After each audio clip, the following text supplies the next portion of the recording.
So a few days ago, we talked about China's anti-involution. And if you guys missed out on that video, here's just a quick recap. So you can see that right now, China is facing an overcapacity for these few sectors. So we have your steel, cement, aircon, solar module, lithium battery, electric vehicles, power semis, and also for machineries. Too busy to find stock ideas? Check out FIRL Pro to shortcut your research time and effort by 90%. 10% off link in the comments and description. So here are the three reasons why they are having an overcapacity issue. Number one, which is self-sufficiency. So in 2021 to 2025, they have this 5-year development plan to be technological self-sufficient. And you can see that over here. If you want to read more details, you can actually read this, all of these 6 pointers of what they want to achieve for these 4 years. And they did indeed achieve some sort of self-sufficiency in the solar space and also for the EV space.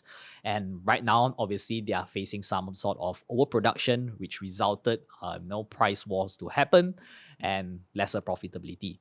The second point over here is that China wants to be an irreplaceable supplier for the whole world, obviously, because they are known to produce stuff at a very, very low cost and so low that it can actually compete those developing countries in terms of the low labor cost, low electricity, low utility. So that's how powerful China's manufacturing house is. And last but not least is actually related to their incentive.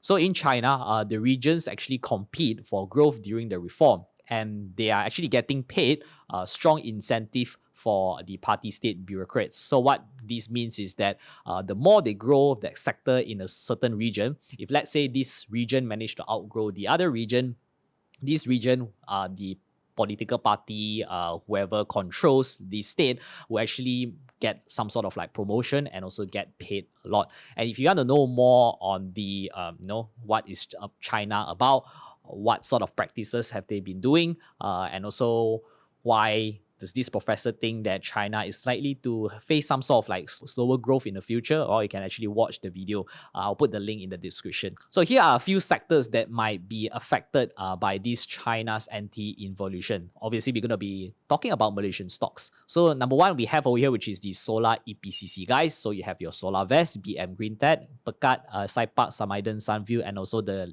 recently IPO'd company, Northern Solar Holdings. So why would this affect the solar EPCC? Because once China actually start to curb the solar panel manufacturers, this will actually result the low prices for solar panels to actually increase. And solar EPCCs actually buy a lot of these solar PV modules from them. This is from Northern Solar's prospectus. And if you notice, the solar PV modules actually constitutes about 50 to 70% of their total cost breakdown. So if let's say China start to increase the selling price of these solar PV modules, the costs incurred by solar EPCC companies will also start to increase. That also will affect their profit margins. But if let's say they manage to pass on this cost to the consumer, then obviously their profit margins will not be hurt. But the likely case is that they might need to absorb these higher costs. So that's the first one, which is solar EPCC. The second one, which is EV. So our Malaysian companies, a few of them actually partnered with the China EV maker. So we have CarePlus over here, which is partnering with Go Auto, and they're going to be distributing this Neta V EV car maker, which is in China. Baotou also did partnering with Xpeng, where they actually distribute their products over here. And also EPMB, they recently signed 10-year contract to assemble BAIC, which is also a Chinese EV maker. So why would this happen to these EV makers? Well, they might actually start to cut productions just to curb the overall oversupply of these EV car making companies in China. And that would not be borne too well for these related companies. But this is all just kind of like speculation. If let's say they do take serious measure in terms of curbing this oversupply situation. So next one, which is the battery energy storage system. The affected companies will be Cheetah Global and also Genetec, because if you look at this news, recently they formed a JV to manufacture this BESS. And if you want to know more details, you can read this article over here. And why they will be affected is because the cost to actually acquire the materials to actually assemble or make this battery energy storage system will actually start to go up. And mind you, Tesla also source some of their batteries from China. And if you look at where are the battery materials are coming from, you can see that, parts like lithium ion cells are coming from China, and these are the respective companies. You have your CATL, BYD, Samsung. And then you also have your BMS chips and sensors, battery casing, etc., etc. They are all coming from China, or at least majority of them. So if let's say the cost to actually acquire these materials starts to increase, that may actually eat up some of their profit margins. But do bear in mind that Cheetah Global and Genetec, they are more of an assembler than the manufacturer of this BESS. Okay, next over here, which is petrochemical. So if you watch our previous video, and we notice we talk about Petronas Chemical and also LC Titan, whereby their share price start to rally a little bit. And right now, actually, because China is facing a overcapacity in this industry, whereby the supply is actually exceeding domestic demand. Now, mind you, this graph over here, this chart, is actually subtracting the supply side or the capacity. So you can see that there is an oversupply situation happening right now in the petrochemical space. So yeah, by curbing this overcapacity, hopefully Petronas Chemical can start to see some sort of reversal or turnaround in terms of their profitability. But this are we still not too sure. We shall monitor further in the next few quarters. So the next one, which is steel, and if you can see over here, China, it is one of the major producer, or at least they are the number one producer of steel in terms of numbers. You can see in 2024, they produce about 1 billion worth of tons in steel. And fun fact, China actually produces more steel than all the other countries combined.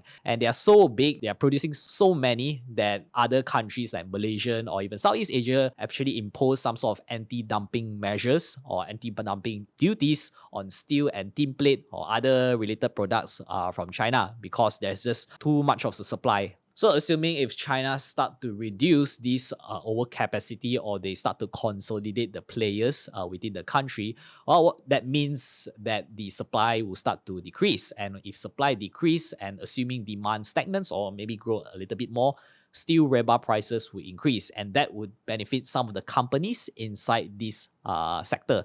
And you can see over here the left hand side, which is related to the long steel sector. So you have your SS Steel, Anju, Sendai, Mass Steel, and also Leonid. On the right hand side over here, we have your flat steel makers, which is a bunch of these names over here. So long steel, if you guys didn't know, long steel is used for construction, those very heavy projects. So for flat steels, they are mainly used for home appliances like your fridge, washing machine, and even like car doors, for instance. So yeah, assuming China Anti-Involution does take place, well, it will definitely benefit the steel makers. So that's about it for today's video. And just to summarize everything, the two major sectors that will be benefiting from this China's anti-involution would be number one, petrochemical, and also the steel industry, whereas the solar, the battery, the EV might be facing some sort of problem in terms of the cost or maybe even margin compression. But if you want to know what are the companies that we have recently initiated because of this China anti-involution,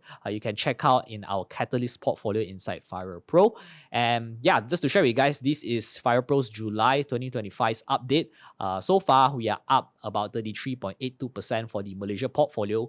And our global portfolio is actually doubled. Previously, it was about 6%. Right now, it's about 14.65%, thanks to this one stock that we have initiated during the Liberation Day, which is about April 2025. And last but not least, our boring portfolio is up 3.19%. So if you want to know what are each of these names inside this portfolio, you can check out inside our FIRL Pro program. Not only we just initiate companies in this portfolio, we also do share with you guys our thoughts, our analysis, what we think about the company's prospect, the risk, the management, and also we do share with you guys some of the insights that we gotten from the management, because we do meet management, CEO, CFO, and maybe even senior employees to get more insights about the particular company. And if you want to get a taste, you want to see how we do our write-ups, you want to see how we write our management notes, and also you want to see some of our videos about SIB, right? Everything is inside the FIRL free sample, and it's totally for free. You can download it. The links will be in the description and comments. And with that said, I'll see you guys next week.